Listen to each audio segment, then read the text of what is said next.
دوسری جنگ عظیم کی شروعات کا سبب آسٹریا کے شہزادے اور ولی عہد فرانز فرڈینینڈ کا اس کی بیوی صوفی سمیت قتل تھا۔ یہ دوہرا قتل 28 جون 1914 کو بوسنیا کے دارالحکومت سرائیوو میں ہوا۔ آسٹریا نے الزام سربیا پر لگایا۔ ان کے مابین جنگ کا آغاز ہو گیا۔ ابتدا میں ہی سربیا کا ساتھ برطانیہ، فرانس اور روس نے دیا۔ بعد میں اٹلی، یونان، پرتگال، رومانیہ اور امریکہ بھی اس جنگ کا حصہ بن گئے۔ دوسری طرف جرمنی اور آسٹریا تھے۔ بعد میں اس دور کی سپر پاور سلطنت عثمانیہ اس جنگ میں شامل ہو گئی۔ بلغاریہ نے بھی آسٹریا ہنگری کا ساتھ دیا۔ اس جنگ میں سلطنت عثمانیہ کا شیرازہ بکھر کر رہ گیا۔ جنگ کا آغاز تو 1914 میں ہوا تھا، مگر سلطنت عثمانیہ کے خلاف سازشیں ایک عرصہ سے جاری تھیں، جس کے پس منظر میں برطانیہ کا ہاتھ تھا اور سوچ کار فرما تھی۔ ہیمفرے اس حوالے سے ایک بڑا مہرہ تھا جس نے ایک عالم دین کا روپ دھارا اور عربوں کو گمراہ کر کے ان کے دل و دماغ میں سلطنت عثمانیہ کے خلاف نفرتوں کا زہر اور بارود بھر دیا۔ سلطنت عثمانیہ کے خلاف بغاوتیں سر اٹھانے لگیں۔ ہیمفرے نے اپنی یادداشتوں میں اعتراف کیا ہے کہ وہ کس طرح ایک جاسوس بنا تھا اور مسلمان عالم دین بن کر اقتدار کے ایوانوں میں کس طرح اس نے رسائی حاصل کی تھی۔ پھر جنگ چھڑ گئی، جس سے سلطنت عثمانیہ کے تسلط سے 40 ملک آوارگی کی راہ پر چل نکلے۔ یہ سب کیسے ہوا، کب ہوا؟ کہا جاتا ہے کہ ایک معاہدے کے تحت ترکی پر 100 سال تک پابندیاں عائد کر دی گئی تھیں، جو اگلے سال جولائی 2023 میں ختم ہو جائیں گی۔ کیا واقعی ایسا ہوا ہے؟ اس حوالے سے 2 معاہدے اہمیت کے حامل ہیں: معاہدہ سیورے اور معاہدہ لوزان۔ مؤخر و ذکر معاہدے کی روح سے 24 جولائی 2023 کو 100 سال پورے ہونے پر 1 سال بعد ترکی کئی پابندیوں سے آزاد ہو جائے گا۔ یہ ترکی کی نشأت ثانیہ ہوگی، دوسرا جنم ہوگا ترکی کا۔ یہ معاہدہ سیورے کیا ہے؟ معاہدہ سیورے جنگ عظیم اول کے بعد 10 اگست 1920 کو اتحادی قوتوں اور سلطنت عثمانیہ کے درمیان طے پانے والا امن معاہدہ تھا۔ اس معاہدے پر عثمانی سلطنت نے دستخط کر دیے تھے، لیکن اسے ترکی کی جمہوری تحریک نے مسترد کر دیا اور معاہدے پر عمل درآمد نہ ہو سکا۔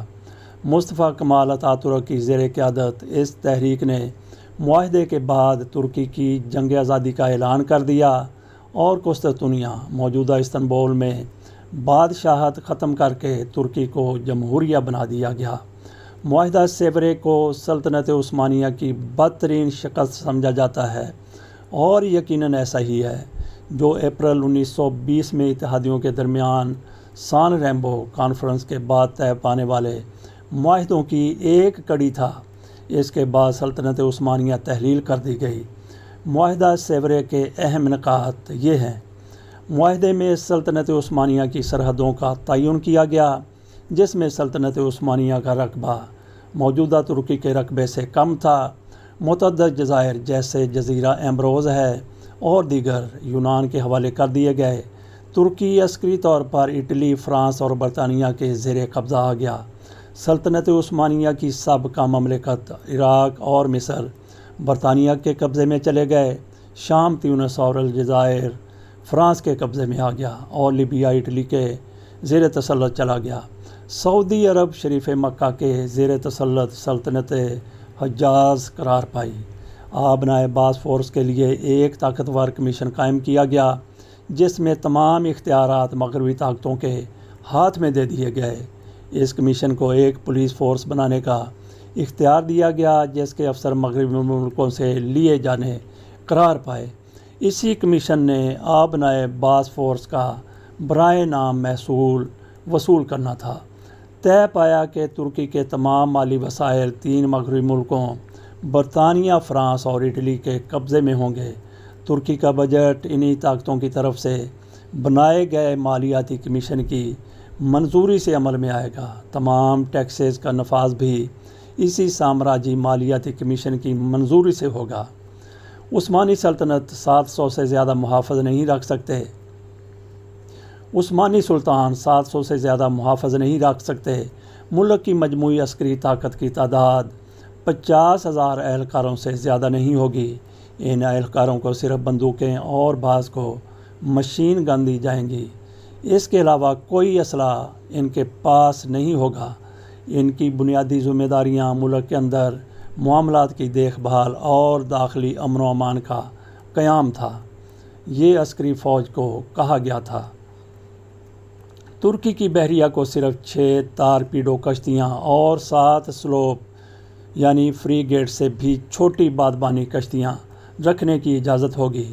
عثمانی سلطنت کو جنگی بحری یا فضائی جہاز بنانے یا خریدنے کی اجازت نہیں ہوگی۔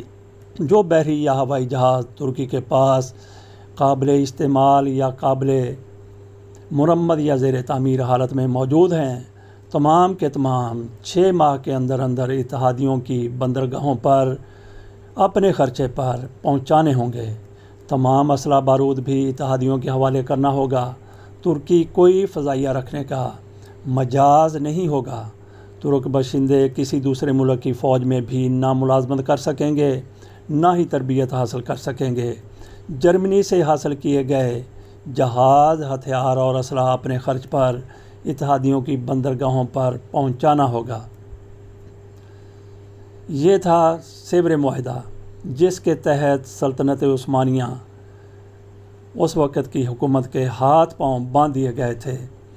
ترکی جنگ آزادی اور معاہدہ لوزان، اس طرف اب آتے ہیں ترکی کی جنگ آزادی یہ کیا تھی۔ انقرہ میں ترکی کی قومی اسمبلی نے معاہدہ سیورے کو مسترد کرتے ہوئے مغربی اناطولیہ میں یونانی افواج کی بڑھتی ہوئی پیش قدمی کو روکا۔ مارچ 1920 میں مصطفیٰ کمال کے حامیوں نے سوویت روس کی بلشویک حکومت سے دوستی کا معاہدہ کر لیا، جس کے نتیجے میں کمال کی افواج نے ستمبر 1922 تک یونان کو شکست دے کر اس کی افواج کو اناطولیہ سے نکال باہر کیا۔ اس زبردست فتح کے بعد جنگ عظیم اول کے اتحادی مذاکرات پر تیار ہوئے اور مذاکرات کی میز پر آنے کے لیے مجبور ہو گئے۔ مصطفیٰ کمال پاشا کی زیر قیادت ترک افواج کی جانب سے یونانی افواج کو اناطولیہ سے نکال باہر کرنے کے بعد نئی ترک جمہوریہ نے معاہدہ سیورے کو مسترد کر دیا۔ 20 اکتوبر 1922 کو اس کانفرنس کا دوبارہ آغاز ہوا اور طویل بحث و مباحثے کے بعد کانفرنس ایک مرتبہ پھر 4 فروری 1923 کو ترکی کی مخالفت کے باعث متاثر ہوئی۔ 23 اپریل کو دوبارہ آغاز ہوا اور مصطفیٰ کمال اتاتürک کی حکومت کے شدید احتجاج کے بعد 24 جولائی 1923 کو 8 ماہ کے طویل مذاکرات کے نتیجے میں معاہدے پر دستخط ہوئے۔ اس معاہدے کو ترکی کی عظیم فتح سمجھا جاتا ہے۔ چنانچہ اس معاہدے کے بعد مصطفیٰ کمال اتاتürک نے مغربی طرز پر ایک سیکولر حکومت کی بنیاد رکھی۔ اب چلتے ہیں معاہدہ لوزان کی طرف۔ معاہدہ لوزان کیا تھا؟ معاہدہ لوزان 24 جولائی 1923 کو آج کے روز آج سے 99 سال پہلے سوئٹزرلینڈ کے شہر لوزان میں جنگ عظیم اول کے اتحادیوں اور ترکی کے درمیان طے پایا۔ معاہدے کے تحت یونان، بلغاریہ اور ترکی کی سرحدیں متعین کی گئیں اور قبرص، عراق اور شام پر ترکی کا دعویٰ ختم کر کے آخر و ذکر دونوں ممالک کی سرحدوں کا تعین کیا گیا۔ اس معاہدے کے تحت جمہوریہ ترکی کو عالمی سطح پر تسلیم کر لیا گیا۔ اس معاہدے کی اہمیت اس قدر تھی کہ تمام فاتح ممالک، جسے برطانوی اتحاد بھی کہا جاتا ہے، کے قائدین جن میں نیکولس ثانی، Alexei Borisolev, Georges Klimenko, Joseph Joffre, Ferdinand Foch, Robert Nivelle, Herbert Henry اور دیگر نامی گرامی شخصیات اور جرنیل شامل تھے، جبکہ دوسری طرف جرمنی اور ترک عثمانی خلافت والی قیادت کے شکست خوردہ جرنیلوں میں فرانز جوزف اول، کونراڈوون، ہوزینڈروف، اسماعیل انور، مصطفیٰ کمال اتاتürک اور فرڈینینڈ اول جیسے جرنیل بھی شامل تھے۔ اس نہایت اہمیت کے حامل معاہدے کے اہم نکات یہ تھے: یہ معاہدہ سیورے کے مقابلے میں مختصر تھا۔ اس میں صرف 143 دفعات شامل تھیں، جبکہ معاہدہ سیورے میں 443 دفعات شامل تھیں۔ معاہدہ لوزان میں کوئی عسکری دفعات شامل نہیں تھیں۔ معاہدے کے اقتصادی سیکشن میں تمام دفعات ایک دوسرے کے شہریوں کے انفرادی مفادات، جائیدادوں اور حقوق کے متعلق ہیں۔ معاہدے کی کوئی دفعات ترکی کی اندرونی تجارت، معدنی وسائل اور بین الاقوامی تجارتی تعلقات کے متعلق نہیں ہیں۔ معاہدہ لوزان میں ترکی کے اقتدار اعلیٰ کو تسلیم کر لیا گیا۔ اسی طرح ترکی نے سابقہ سلطنت عثمانیہ سے آزاد ہونے والے ممالک کی آزادی کو تسلیم کر لیا۔ ترکی ابنائے باسفورس اور ڈارڈینلز کو تمام ملکوں کے تجارتی اور فوجی جہازوں کے لیے آزاد قرار دے دیا گیا، مگر یہ شک 1936 میں مونٹریکس کنونشن کے بعد ختم ہو گئی۔ اس کنونشن میں ترک ابنائے مکمل طور پر ترکی کے عسکری اختیار میں آ چکی ہیں۔ اتحادیوں کے فوجیوں کی قبروں اور یادگاروں کے لیے ترکی نے جگہ مہیا کی۔ اسی طرح اتحادی ملکوں میں اپنے لیے یہی حق حاصل کیا۔ اس طرح باقی دفعات کا تعلق ایک دوسرے کی جغرافیائی سالمیت کے احترام، کمپنیوں کے تجارتی حقوق، سلطنت عثمانیہ کے واجب الادا قرضوں کی ادائیگی اور نئے آزاد ہونے والے اسی طرح باقی دفعات کا تعلق ایک دوسرے کی جغرافیائی سالمیت کے احترام، کمپنیوں کے تجارتی حقوق، سلطنت عثمانیہ کے واجب الادا قرضوں کی ادائیگی اور نئے آزاد ہونے والے ممالک کا اس ادائیگی میں حصے جرمنی، روس اور آسٹریا کے ساتھ برابری پر مبنی تعلقات پر ہے۔ پہلا معاہدہ سیورے سلطنت عثمانیہ اور مغربی اتحادی طاقتوں کے مابین ہوا تھا، جبکہ معاہدہ لوزان اتاتورک کے جمہوریہ ترکی اور مغربی طاقتوں کے درمیان ہوا۔ یہ ایک بالکل نیا معاہدہ تھا۔ اس کا سابق معاہدے سیورے سے کوئی تعلق نہیں۔ معاہدہ لوزان کی میعاد 100 سال ہرگز نہیں، یہ کہیں بھی نہیں لکھا۔ یہ ایک غیر میعادی اور عمومی معاہدہ ہے۔ اس معاہدے میں ترکی پہ معدنیات نکالنے کی کوئی پابندی نہیں لگائی گئی۔ ترکی اپنی پیٹرولیم کی ضروریات کا 10% اپنے ملک سے حاصل کرتا ہے۔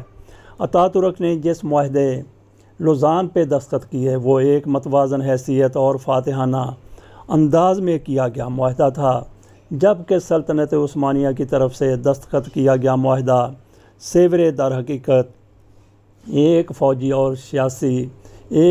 اور سیاسی شخصیت کی دستاویز تھی۔ ترکی قومیت اور ترکی کی ترقی ایک زندہ حقیقت ہے، اس سے کوئی انکار نہیں کر سکتا۔ لوزان معاہدے کو آج 24 جولائی 2022 کو 99 سال ہو گئے ہیں۔ اس دوران ترکی نے ترقی و خوشحالی کا سفر بڑی کامیابی سے طے کیا۔ اگلے سال لوزان معاہدے کے 100 سال پورے ہو جائیں گے۔ اس پر ترک جشن منانے کی تیاریاں اور ترکی کو مزید آگے لے جانے کا عزم کر رہے ہیں۔ یہ ایک واضح حقیقت ہے کہ نہ تو خلافت عثمانیہ اگلے سال 2023 میں بحال ہو رہی ہے، نہ ہی ترکی کی سرحدیں مزید پھیلیں گی۔